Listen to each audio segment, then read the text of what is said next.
ခဲ့ဆိုတော့ Faculnet ကောင်းလို့ပြန်ပြီးတော့ရုံးကသွားနိုင်မလားစီရင်ရတာကျွန်တော်ဒါ Zack နော်ပထမဦးဆုံးပဲဒီမှာပြန်ပြီးမြင်တွေ့ရပြီဆိုဒီ Zack ကဘယ်လိုကချားလဲဘယ်လောက်ဒီကိုပေါင်းနိုင်မလဲထက်ကြည့်ရမယ်ဒီ Faculnet စီအနိုင်ပွဲတစ်ခုစီကိုဒီ Zack နဲ့တူပြန်လဲပြီးတော့ပဲခေါ်သွားနိုင်မလားအားလုံးပဲထက်ကြည့်လိုက်အောင်ဗျာ ဟုတ်တယ် Faculnet နေတဲ့ဒီနေ့ပွဲစဉ်တွေမှာ Dragon Dance တော်လေးကိုလှုပ်ခက်လေးကိုထုတ်ပြလာတော့တွေ့ရတယ် Stage 1ကိုရထားတဲ့ပြင်အောင်မှာခုနက CN အနေနဲ့လည်းပြပြောလို့ Zack ကိုဒီပွဲမှာတော့ဘယ်လိုဖန်နိုင်နိုင်ထပ်ပြီးတော့ပဲထုံးချအောင်လဲဆိုတော့ကြည့်ရမယ် Manny နဲ့ချင်းချင်းရထားတာဗျာအဲ့ဒီဘောက်ကိုတော့ကြည့်ရအောင် Zack ဒီဘာကြီးဘယ်လိုမျိုးကျွန်တော် tournament မှာမတုံးရတဲ့အကြောင်းရယ် Zack ရဲ့ spawn ကအကယ်၍တစ်ဖက်ကနေပြီး Manny ဒါ last ရလိုက်မယ်ဆိုရင် HP နဲ့တက်တယ်ဗျာဟုတ်တယ်အဲ့ဒါပြီးတော့ဒီတစ်ဖက်တင်းကပေါ့ damage အရင်များနေနေဆိုရင်လည်းသူ့ဒီအကောင်လေးကဘာမှအဲ့လောက် damage ကတည်းကမှမရှိဘူးဆိုတော့ကြာလေပြီးတော့တော့မှလည်းနောက် damage တွေလေပြန်ပြီး damage ပေးတာလို့ 70 damage နဲ့လည်းပြတ်သွားနိုင်တယ်ဆိုတော့ပြီးတော့ range တစ်ခုကိုဦးတည်ပြီးတော့ပဲဆိုင်ရတဲ့ဒီ hero တစ်ကောင်ပြောကြာတယ်ဟုတ်တယ် like ဒီကနေ့ like ပြီးတော့မတင်ဆိုင်မလို့ရတယ် spawn တက်ပြီတွေ့လားဒီကအဲ့လိုမျိုး spawn ရသွားပြီဆိုတာနဲ့ EHP က auto တက်သွားတယ်ဆိုတော့အဲ့ spawn တော့အကယ်၍ HP နဲတဲ့အချိန်မှာချက်ချင်းပြန်ပြီးတော့လဲနိုင်မယ်ဆိုရင်တော့စင်တော့ပြည်တယ်ဒါပေမဲ့အကယ်၍မဟုတ်ရင်တော့တစ်ခါတည်းပြီး Bandy ဖြစ်ကျွန်တော်တို့ဒီ KHP ဖြစ်တော့ ultimate source ကြီးရသွားလိမ့်မယ်ဗျာဟုတ်တယ်လို့ဆိုစက်တဲ့သူယူရင်းနဲ့စီးရတဲ့ data တစ်ခုမှာတော့သူလုံးသိတဲ့တာဝန်တစ်ခုတော့ data လေးလောက်ထားပြီ free ပါလေးကျော်ရှင်းထားနေတယ်ပဲဘာမှလည်း select key level 4 time တစ်ခုရရှိတော့မယ်ဆိုရင် data မှာတော့ Faculnet တတိထားတော့မယ်တန်းပေါက်လို့ကျွန်တော်ကတော့အားလေးကြီးမှာပြန်ဖြတ်သွားနိုင်တယ်ပေါ့နော် damage တစ်ခုက Faculnet မှာရှိနေတယ်ဆိုတော့ပုံပြီးတတိယမစစ်ခေနေခဲ့တာလေဒါပေမဲ့ little bit ရှိနေခဲ့တဲ့အတိုင်းတစ်ခုမှာတော့သူအရင်ဝင်လုံးတော့မရခဲ့ပါဘူးအဲ့တော့ဒီအချိန်မှာအကုန်လုံးကလည်း ultimate တွေပါတိတ်ပြီးတော့မရသေးဘူးဆိုတော့လှုပ်ခါတော့တိတ်တော့မရှိသေးဘူး objective fight တစ်ခုကျွန်တော်ကြည့်အောင် Stardust နဲ့ Ultimate ရထားတဲ့အနေအထားတစ်ခုဗျအဲ့တော့သူ့ရဲ့ lane getting တွေလောဆယ်ကတော့တိတ်တော့မမြင်ရသေးဘူးဆိုပြီးမဲ့လို့ battle combination တွေကတော့စားကျင်နေတဲ့ပုံစံမျိုးလေးပဲ then ဒီ ultimate တော့မရသေးဘူး CN နေကတော့ ultimate သာရင်ဆုံးရသွားခဲ့မယ်ဆိုရင်တော့သူ့ရဲ့ dominator desert နဲ့ data တဲ့ fight မှာဘယ်လောက်ထိအလုပ်ဖြစ်နိုင်ပြီလဲဆိုတော့ကြည့်ရမယ် CK lot of fine base လိုက်ပြီးတော့ပေးထားရချင်မှာ KH တော့ဒီတိုင်းနေဗျဘာလို့ပြော dash ပြန်ဝင်ထားတဲ့အနေအထားတစ်ခုမှာဒီ crew warfare နေ fit နေကောင်းတဲ့ ball နဲ့ဆိုပြီး KH မရလိုက်ဘူးဗျာနော် Faculnet damage လေးတော့လိုအပ်နေတဲ့အနေအထားတစ်ခုပါဘက်ကလည်းကျွန်တော် tap combination လေးနည်းနည်းလေးကျွန်တော်လိုအပ်သွားတဲ့အခြေအနေပေါ့နော်တစ်ဖက်မှာတော့ကျွန်တော် CN နေတော့ Latin flare တော်တော်လေးတော့ဒုက္ခပေးခံနေရတဲ့အနေအထားတစ်ခုမှာတော့ ultimate လုံးဝတော့မပေးသေးဘူးဗျအဲ့တော့ lucky first star တွေလေးစားရတဲ့ကြီးတွေနဲ့အတူပဲစတဲ့ဟိုဘက်မှာတောက်ချောက်ကို pressure တွေပေးနေကြလို့ဒီမှာလေ lucky already မှာ CP damage ပေးတယ်ဆိုပြီးဒီကို office တွေတော့ကာထားတယ်ဒါပေမဲ့နောက်မှာ back damage ကမရှိဘူးဆိုတော့ lucky ကဘာမှမပြုဒီဘက်မှာ OP Sangus man 40 ချားရဲမှာတော့ပြန်ပြီးတော့တောင်းသွားပါသေးတယ်ကိုလေးနဲ့ match up တွေလာပြီး face to face နဲ့အနေနဲ့တခုမှတော့ OP အနေနဲ့တော့စတင်ပြီး down သွားခဲ့ပြီဗျအဲ့ဒါ Stardust အနေနဲ့ဒီအချိန်မှာတော့လိမ့်ရှင်းတာတွေပါလိမ့်ကတင်းတွေပါတော့မလုံးတော့ဘဲနဲ့ battle combination ပဲဒဲချပေးနေတယ်အဲ့ဒီအနေတခုတော့ Faculnet အနေနဲ့လောဆယ်မှာတော့ early game နဲ့ဟိုရင်ဆိုင်နေရပြီဒါပေမဲ့တန်ပေါက်ရဲ့ unbreakable တွေဖက်ကနေပြီး CK ရဲ့ 5 piece တွေ early game မှာဘယ်လောက်ထိအလုံးလုံးနိုင်လဲပြီးတော့တစ်ဖက်ကနေပြီး CN ပစ်ထားတဲ့ Zack pick ဘယ်လောက်ထိအလုံးလုံးနိုင်လဲကြည့်ရပြီတော့လေပြောနေရင် KH ရောက်ကိုစကောက်သွားပြ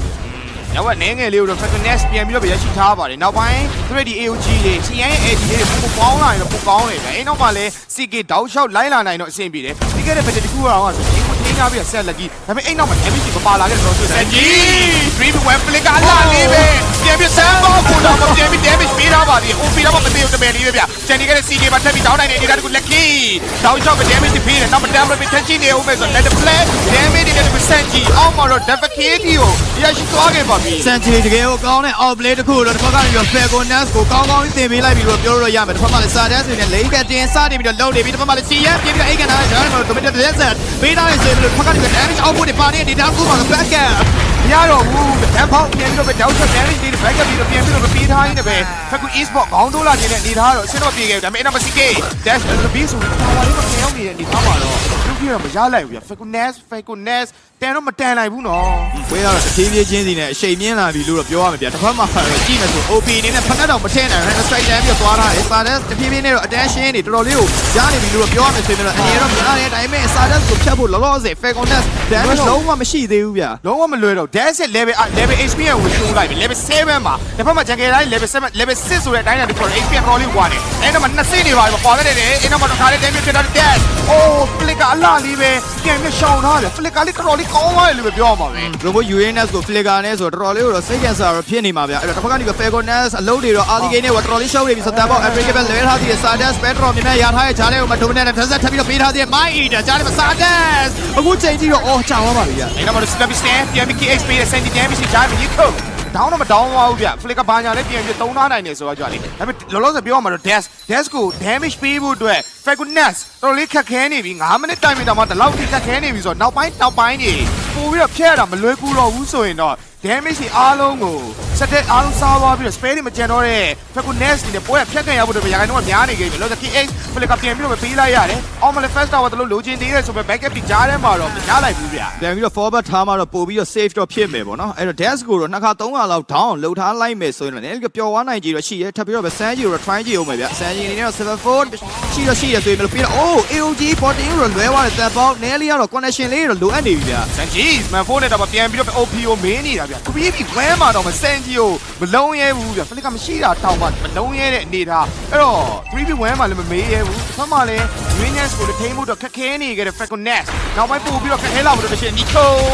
ပြန်ပြီး Wolfis တွေပေးတယ်ဆိုပေမဲ့ Bini Land Play နောက်မ Sanji ရဲ့ damage အတူစလေးနဲ့ထပ်ပြီးတော့တေဆုံးသွားပြန်ပါပြီ Sanji မှာကြည့်ရမယ်ဆို feather ကထွက်သွားပြီ sky feather နှစ်ကွက်ဆိုတော့တော်လေးခြေနေစိုးမဲ့အနေထားဗျအဲ့တော့ Sadesh ဒီချိန်မှာတော့တစ်ဖက်က jungling zone တွေကိုပါ early game တွေကို pressure ပေးထားရနေပဲတစ်ဖက်က Falconet ကိုတော့အလုံးကျုပ်စေခဲ့တဲ့အပြင်တစ်ဖက်မှာလည်း KH နေနဲ့ကျွန်တော်အမြဲတမ်းလို့ OP ရော pressure တပ်ပေးနေဒါပေမဲ့ OP ရဲ့ damage output လေးစားပြီးမြင်နေရပြီ Benny and flare OP ရော aim target ထားထားတဲ့အချိန်မှာတန်ပေါက်ဘက်ကတော့ပြန်ရောက်လာတယ်ဗျ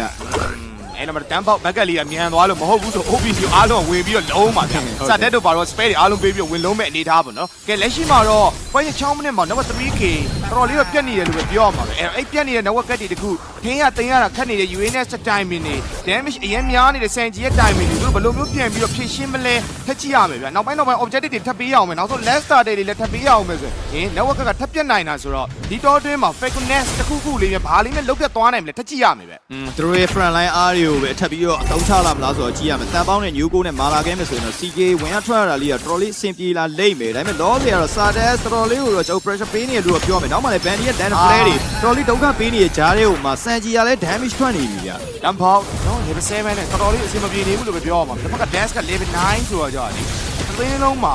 တသိန်းလုံးတက်တစားမယ်ဆိုရင်ပေါ့နော်ဒီဘက်က dash level ကပို့ပြီးတော့ကောင်းနေတယ်ပဲပြောရမှာ Falconet တော်တော်လေး HP က level 1မှာနေရင်းနဲ့ပဲနောက်ဆုံးတော့ last star တွေလေးကိုလည်းထပ်မှတ်ပြီးတော့ပေးဆက်လိုက်ရပြီဆိုတော့ဒီ game number 3ကိုပ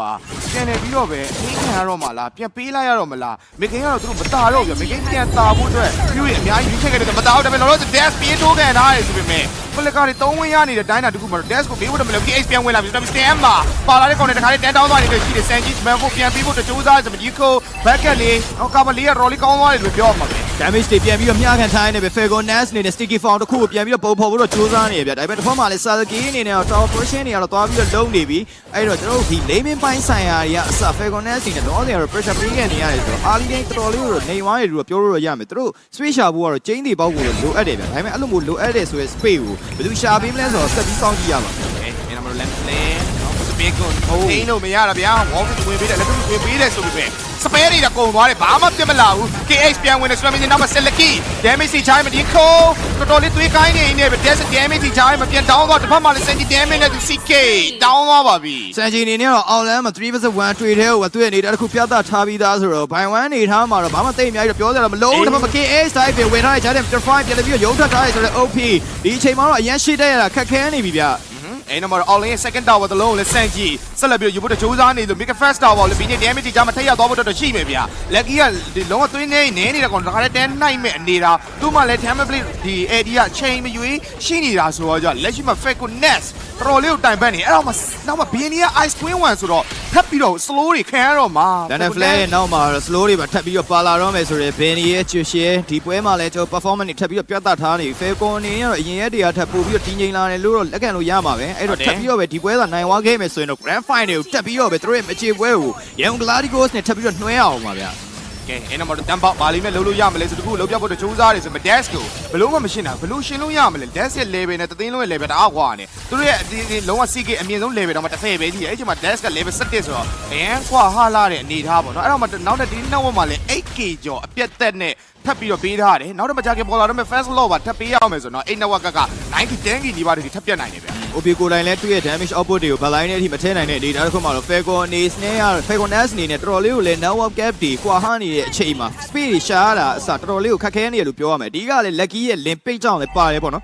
ဒီအနေနဲ့ဒီအချိန်မှာကျွန်တော်တို့ late speed push တွေတစ်ပတ်ကနေပြီး CK တို့ပါကိုသွားလုပ်တယ်ဆိုရင်တော့မှ flash ပြအောင်လို့လာနိုင်တယ်အဲ့ဒီအနေထားတစ်ခုကိုတော့ Falconet အနေနဲ့ဘလို့မှမကြော်ဖြတ်နိုင်သေးဘူးဆိုတော့ Falcon dominate ဆက်လက်ပြီးတော့လုံနေတော့မှာပဲ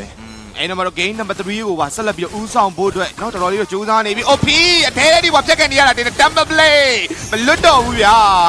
လုံးချင်တာတွေလုတ်ပြီးတော့ပဲပြန်ထွက်သွားရင်းနဲ့ပဲအသားရလေးပါပဲ KX Immortal ပါထပ်ပြီးတော့ပဲထည့်ထားရင်းနဲ့ပဲဒီ first law နဲ့တခါတည်းပွဲဖြတ်မယ်ဆိုရင်တခါတည်းကန်ကောင်းတခါတည်းပွဲဖြတ်ဖို့တော့သူတို့ပြင်ဆင်ထားတာပါ ချီယန်အနေနဲ့ကတော့သူရဲ့ Dominator Dozer ဆက်လက်ပြီးတော့ပဲကယ်နိုင်မလားဆိုတော့ကြည့်ရမယ် New Bay Yugo မှာတော့ favorite credit တွေကတော့ရှိနေသေးတယ်အဲ့တော့ Quick Wave တွေကျွေးရှင်းဖို့ပဲကြိုးစားနေမယ်ဆိုရင်တော့ဒီဘက်မှာတော့ favorite ပေးလိုက်တော့ Nelly Sorry လို့ထင်တယ်ဗျာ Freeway မပါတော့တဲ့အနေထားတစ်ခုမှာတော့ KX Immortal တန်းပြုတ်ပြန်ထားမှာတော့ Off Flick ကတော့3 win တော့ရရှိနေပါသေးတယ်အဲ့ဒီဘက်မှာလည်း Dash နေနေတော့နောက်ထပ်ဒီ Low Wave နဲ့အထူပဲ Mega တလင်းကိုယူဖို့တော့ပြင်ဆင်ထားရင်းနဲ့ပဲ Lucky Damage တွေကြားမှာ Mega တလင်းစပြီးရလိုက်ပြီဗျာဒါပေမဲ့ Defense Low ကိုလည်း Remote Time နဲ့ပြန်ထွက်လာတဲ့ Falcon Nest ဆက်လက်ပြီး Defense လို့ရအောင်ပါပါ Snowball တိုက်ပြီးပဲ Falcon အနေနဲ့သွားမယ်အရင်တော့မလို့ဘူးဆိုပြီးဒီဘက်မှာတော့သွားပြီး Salaki ပြီးတော့မိနေပြီဆိုရင် Diamond Play ပြန်ပြီးတော့ရုံးထွက်ထားပါသေးတယ် အဲ့တော့ ZAD ပြန်ပါလာတယ်ဆိုပေမဲ့ Raid တစ်ခုလိုအပ်ချက်ရှိသွားရင်းနဲ့ပဲ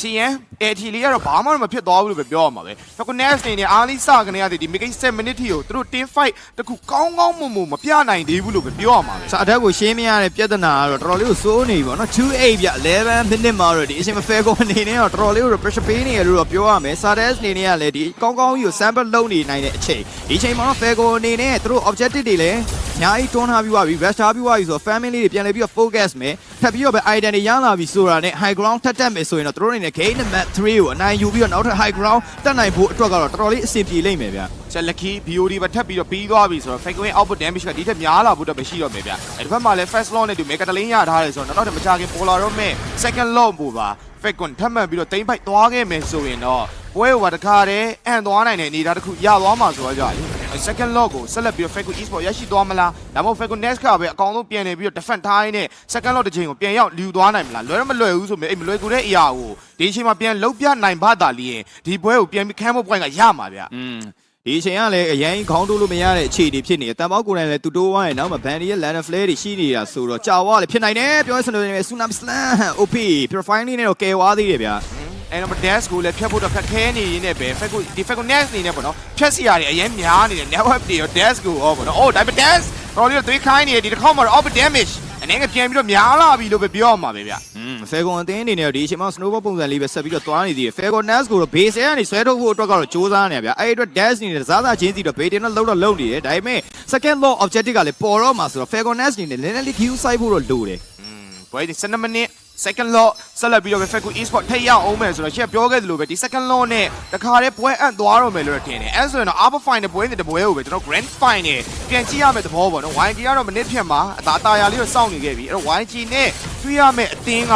Falcon ပဲပြန်ပြီးတော့သွားမှာလားဒါကအချိန်တော်တွင်းလေးမှာကျွန်တော်ဆုံးဖြတ်ပြီးတော့မှာပဲဖြစ်ပါတယ်ဆက်ဆက်ရှိရဲ့အကျွေးတွေကိုတော့ပြန်လည်ပြီးတော့ပဲဆက်ဖို့အတွက်ဆိုပြီးတော့ Falcon သင်းအနေနဲ့ကတော့ထားမထားတော့ပဲ Falcon Nest ကိုတော့ဒီအချိန်မှာကောင်းကောင်းပြီးတော့ pressure တော့ပေးနေပြီ early game နဲ့ဟိုက Dash ရဲ့ combination buffet ချမှုတွေနဲ့နောက်မှတူမှာတင်းသားတွေရဲ့ကျွန်တော်စီးလုံးမှုတွေနဲ့အတူပဲ Falcon Grand Final ကိုတက်ဖို့အစင်းသင်းဖြစ်နေပြီလားဆိုတော့ကြည့်ရပါဦးဟုတ် Wall Face တွေပြန်ပြီးပေးထားပြီ AOG ဒါပေမဲ့တစ်ဖက်မှာလည်း Falcon Esport ACT ပြန်ဖို့ပထားနိုင်တဲ့ Senji Spamful Dash တွေဂျိုင်း OP Lucky Damage တွေတခါတည်းတင်းပြီးတော့ပြတ်သွားတယ်ဗျာဒါပေမဲ့ဒီဂျိုင်း CF မှာတက်ပြီးတော့ down နေနောက် CKT ကိုပါတက် down သွားနေတယ် Lucky Damage အရင်များနေတယ်တစ်ဖက်မှာလည်း Senji တပတ်ခင်းနဲ့အတူပဲနောက်ဆုံး73မိနစ်မှာ Team Y out တစ်ခုထီကိုဆက်လက်ပြီးတော့ရရှိသွားရင်းနဲ့ပဲ Grand Final